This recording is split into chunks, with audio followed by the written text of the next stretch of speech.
Reply Saritha Reddy గారు పాణ్యం. ధన్యవాదాలు అధ్యక్ష. మా రాయలసీమ ప్రాంతంలో ప్రసిద్ధి చెందిన అవధూత కాసిరెడ్డి నాయన అధ్యక్ష. ఆయన పేరుతో మా రాయలసీమలో ఎన్నో ఆశ్రమాలు ఉన్నాయి అధ్యక్ష. కర్నూలు జిల్లాలో కూడా ఆశ్రమాలు వేలాది మంది ఆయన భక్తులు కూడా ఉన్నారు అధ్యక్ష. అయితే అధ్యక్ష, రాయలసీమలో చాలా చోట్ల ఆశ్రమాల్లో అన్నదానాలు జరుగుతూ ఉంటాయి అధ్యక్ష. అట్లాగే వివిధ సేవా కార్యక్రమాలు కూడా భక్తులు నిర్వహిస్తున్నారు అధ్యక్ష. అయితే అందులో భాగంగానే అధ్యక్ష, బద్వేల్ నియోజకవర్గంలో అవధూత కాశీనాయన పేరుతో అన్నదాన సత్రాన్ని నిర్వహిస్తున్నారు అధ్యక్ష. అయితే సదరు సత్రము అటవీ భూమిలో ఉందన్న కారణంతో అధ్యక్ష, అధికారులు దాన్ని కూల్చివేయడం జరిగింది అధ్యక్ష. ఇది చాలా బాధాకరం అధ్యక్ష. ఇది కాసిరెడ్డి నాయన భక్తులతో పాటు ప్రజల భావోద్వేగాలను కూడా దెబ్బతీసింది అధ్యక్ష. కాబట్టి ఈ సత్రం కూల్చివేతకు కారణమైన వారిపై తగిన చర్యలు తీసుకోవాల్సిందిగా నేను మంత్రి గారిని అడుగుతున్నాను అధ్యక్ష. అంతేకాకుండా అధ్యక్ష, ఇప్పటికే మన ప్రియతమ మానవ వనరుల శాఖ మంత్రి నారా లోకేష్ బాబు గారు ఈ సత్రం కూల్చివేతను ఖండించడం జరిగింది అధ్యక్ష. అవసరమైతే లోకేష్ బాబు గారు చెప్పడం జరిగింది అధ్యక్ష, తన సొంత నిధులతోనైనా తిరిగి నిర్మిస్తానని చెప్పడం చాలా సంతోషదాయకం అధ్యక్ష. కాశీనాయన భక్తుల్లో కూడా ఇది మనోధైర్యాన్ని నింపింది అధ్యక్ష.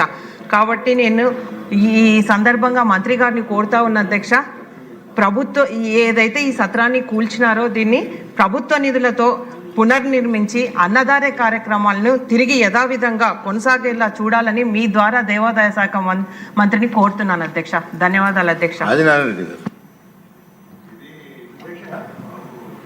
చరితమ్మ గారు చెప్పిన విషయమే అధ్యక్ష. సేమ్ కాశిరెడ్డి నాయన క్షేత్రం కడప జిల్లా బద్వేల్ నియోజకవర్గం. గతంలో ఆయనకు అవధూత అనే పేరు ఉండేది అధ్యక్ష. అంటే ఇక్కడ కనపడతాడు, ఎక్కడైనా కనపడతాడని అక్కడ నానుండే అధ్యక్ష. దీన్ని గమనించిన తర్వాత కోట్ల విజయభాస్కర్ రెడ్డి గారు మరియు విజయవేముల వీరారెడ్డి గారు టీడీపీ గతంలో మంత్రిగా పనిచేసినాడు అధ్యక్ష. వీళ్ళు గట్టిగా ప్రభుత్వాన్ని ఒత్తిడి పెడితే ఆయన 1995లో చనిపోతే 3 ఏళ్ల తర్వాత దాన్ని మండలంగా ఆయన పేరుతో మండలంగా డిక్లేర్ చేశారు అధ్యక్ష బద్వేల్ నియోజకవర్గం. అక్కడ వాస్తవానికైతే ఇది అటవీ జోను, టైగర్ జోన్ అని సెంట్రల్ గవర్నమెంట్ ఐడెంటిఫికేషన్ చేసినది వాస్తవం అధ్యక్ష. దానికి గవర్నమెంట్ ఆఫ్ ఏపీ కూడా రికమెండ్ చేసి, లేదు దానికి నివారణ ఇవ్వాలా, ఒక 33 ఎకరాలు కేటాయించాలా, మీకు కేవలం 10 ఎకరాలే అని అభ్యర్థన కూడా వెళ్ళడం జరిగింది అధ్యక్ష. ఆమె చెప్పినట్టు లోకేష్ బాబు గారు కూడా రియాక్ట్ అయ్యి నేను కట్టడం తొలగించారు, అధికారులపైన యాక్షన్ అంటే అది వాస్తవం కాదు అధ్యక్ష. అధికారులు ఏం చేస్తారు అధ్యక్ష, పైనుంచి ఒత్తిడి, అది ప్రైమ్ మినిస్టర్ గారే దానికి అటాచ్మెంట్. కాకపోతే మన ప్రభుత్వం గట్టిగా ప్రభుత్వం గారు ఇప్పుడు మనతో ఎన్డీఏ గవర్నమెంట్లు ఉన్నారు కాబట్టి దానికి ఎగ్జామ్షన్ మేము ఆ ల్యాండ్కు తగ్గట్టుగా ల్యాండ్స్ అలొకేషన్ ఇస్తామని, ప్లస్ డెవలప్మెంట్ రేటు కూడా మేమే కట్టిస్తామని ప్రపోజల్ కూడా పంపడం జరిగింది అధ్యక్ష.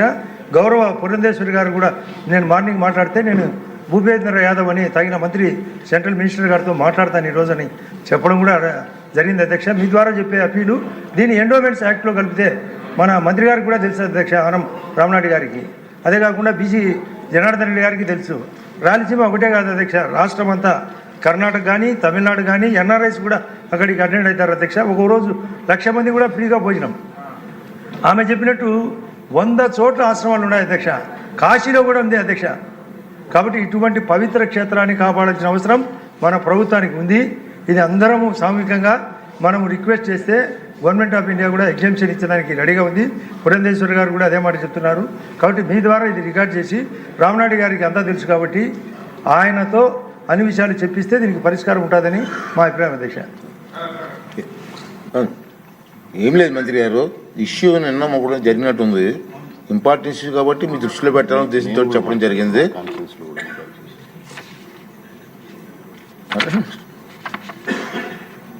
ఇది అసెంబ్లీలో చర్చించి కాకుండా మంత్రి గారి దగ్గర కూర్చొని దాని పరిష్కార మార్గాలు ఆలోచిస్తారు సార్. రాజశేఖర్